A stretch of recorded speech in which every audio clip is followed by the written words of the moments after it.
श्रीमद् भागवत महापुराण कथा चतुर्थ स्कंद 18वां अध्याय पृथ्वी दोहन। श्री मैत्रेय जी कहते हैं, विदुर जी, इस समय महाराज पृथु के होठ क्रोध से कांप रहे थे। उनकी इस प्रकार स्तुति कर पृथ्वी ने अपने हृदय की विचार पूर्वक समाहित किया और डरते डरते उनसे कहा, प्रभु, आप अपना क्रोध शांत कीजिए और मैं जो प्रार्थना करती हूँ उसे ध्यान देकर सुनिए। बुद्धिमान पुरुष भ्रमर के समान सभी जगह से सार ग्रहण करते हैं। तत्वदर्शी मुनियों ने इस लोक और परलोक में मनुष्यों का कल्याण करने के लिए कृषि, अग्निहोत्र आदि बहुत से उपाय निकाले और काम में लिए हैं। उन प्राचीन ऋषियों के बताए हुए उपायों का इस समय भी जो पुरुष श्रद्धापूर्वक भली भांति आचरण करता है, वह सुगमता से अभिष्ट फल प्राप्त कर लेता है। परंतु जो अज्ञानी पुरुष उनका अनादर करके अपने मन कल्पित उपायों का आश्रय लेता है, उसके सभी उपाय और प्रयत्न बार बार निष्फल होते रहते हैं। राजन, पूर्व काल में ब्रह्मा जी ने जिन धान्य आदि को उत्पन्न किया था, मैंने देखा कि यम नियम आदि व्रतों का पालन न करने वाले दुराचारी लोग ही उन्हें खाए जा रहे हैं। लोक रक्षक आप राजा लोगों ने मेरा पालन और आदर करना छोड़ दिया, इसलिए सब लोग चोरों के समान हो गए हैं। इसी से यज्ञ के लिए औषधियों को मैंने अपने में छुपा लिया। अब अधिक समय हो जाने से अवश्य ही वे धान्य मेरे उदर में जीर्ण हो गए हैं। आप उन्हें पूर्वाचार्यों के बतलाए हुए उपाय से निकाल लीजिए।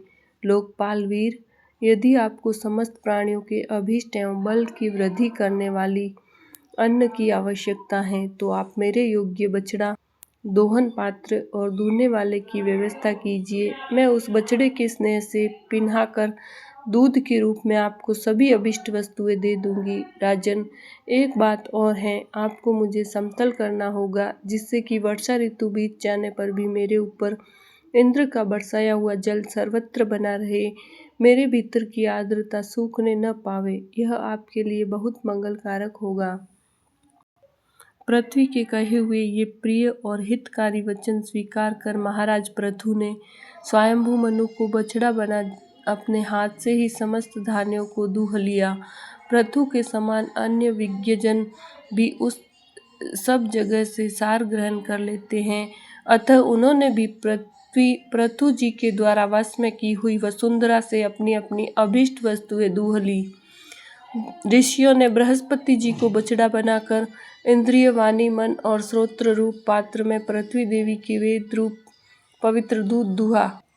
देवताओं ने इंद्र को बछड़े के रूप में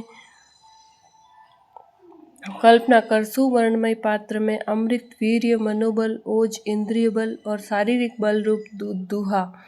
दैत्य और दानवों ने असुर श्रेष्ठ प्रहलाद जी को वश बनाकर लोहे के पात्र में मदिरा और आसव, ताड़ी आदि रूप दूध दूहा। गंधर्व और अप्सराओं ने विश्वावसु को बछड़ा बनाकर कमल रूप पात्र में संगीत, माधुर्य और सौंदर्य रूप दूध दूहा। श्राद्ध के अधिष्ठाता महाभाग पितृगण ने अर्यमा नामक पितृश्वर को वत्स बनाया तथा मिट्टी के कच्चे पात्र में श्रद्धा पूर्वक कव्य पितरों को अर्पित किया जाने वाला आत्र रूप दूध दूहा।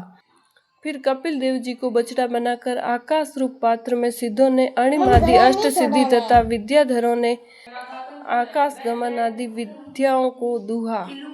किम पुरुष आदि अन्य मायावियों ने मय दानव को बछड़ा बनाया तथा अंतर्ध्यान होना, विचित्र रूप धारण कर लेना आदि संकल्पमयी मायाओं को दुग्ध रूप से दूहा। इसी प्रकार यक्ष, राक्षस तथा भूत पिशाच आदि मांसाहारियों ने भूतनाथ रुद्र को बछड़ा बनाकर कपाल रूप पात्र में रुधिरासव रूप दूध दूहा। बिना फन वाले सांप, नाग और बिच्छू आदि विषैले जंतुओं ने तक्षक को बछड़ा बनाकर मुख रूप पात्र में विष रूप दूध दूहा। पशुओं ने भगवान रुद्र के वाहन बैल को वत्स बनाकर वन रूप पात्र में तृण रूप दूध दूहा। बड़ी बड़ी दाढ़ों वाले मांस भक्षी जीवों ने सिंह रूप बछड़े के द्वारा अपने शरीर रूप पात्र में कच्चा मांस रूप दूध दूहा तथा गरुड़ जी को वत्स बनाकर पक्षियों ने कीट पतंग आदि चर और फल आदि अचर पदार्थों को दुग्ध रूप में दूहा। वृक्षों ने वट को वत्स बनाकर अनेक प्रकार का रस रूप दूध दूहा और पर्वतों ने हिमालय रूप बछड़े के द्वारा अपने शिखर रूप पात्रों में अनेक प्रकार की धातुओं का दूध दूहा। पृथ्वी तो सभी अभीष्ट वस्तुओं को देने वाली है और इस समय वह पृथु जी के अधीन थी, अतः उससे सभी ने अपनी अपनी जाति के मुखिया को बछड़ा बनाकर अलग अलग पात्रों में भिन्न भिन्न प्रकार के पदार्थों को दूध के रूप में दूह लिया। कुरुश्रेष्ठ विदुर जी, इस प्रकार पृथु आदि सभी अन्न भोजियों ने भिन्न भिन्न दोहन पात्र और वत्सों के द्वारा अपने अपने विभिन्न अन्न रूप पृथु दूध पृथ्वी से दुहे। इससे महाराज पृथु ऐसे प्रसन्न हुए कि सर्व काम दुहा। पृथ्वी के प्रति उनका पुत्री के समान स्नेह हो गया और उसे उन्होंने अपनी कन्या के रूप में स्वीकार कर लिया। फिर राजाधिराज पृथु ने अपने धनुष की नोक से पर्वतों को फोड़कर इस सारे भूमंडल को प्रायः समतल कर दिया। वे पिता के समान अपनी प्रजा के पालन पोषण की व्यवस्था में लगे हुए थे। उन्होंने इस समतल भूमि में प्रजा वर्ग के लिए जहाँ तहाँ यथा योग्य निवास स्थानों का विभाग किया।